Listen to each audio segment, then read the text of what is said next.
Saint Serenus the gardener, Martyr, 307, Sirmium Pannonia. Saint Serenus was by birth a Grecian. He quitted estate, friends, and country to serve God in celibacy, penance, and prayer. With this design he bought a garden in Sirmium in Pannonia, which he cultivated with his own hands, and lived on the fruits and herbs it produced. One day there came thither a woman, with her 2 daughters. Serenus, seeing them come up, advised them to withdraw, and to conduct themselves in future as decency required in persons of their sex and condition. The woman, stung at our saint's charitable remonstrance, retired in confusion, but resolved on revenging the supposed affront. She accordingly wrote to her husband that Serenus had insulted her.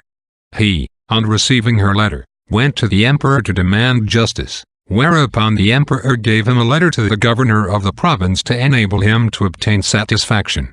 The governor ordered Serenus to be immediately brought before him. Serenus, on hearing the charge, answered, "I remember that, some time ago, a lady came into my garden at an unseasonable hour, and I owned I took the liberty to tell her it was against decency for one of her sex and quality to be abroad at such an hour." This plea of Serenus having put the officer to the blush for his wife's conduct, he dropped his prosecution. But the governor, suspecting by this answer that Serenus might be a Christian, began to question him, saying, "Who are you, and what is your religion?" Serenus, without hesitating one moment, answered, "I am a Christian." It seemed a while ago as if God rejected me as a stone unfit to enter his building, but he has the goodness to take me now to be placed in it. I am ready to suffer all things for his name, that I may have a part in his kingdom with his saints.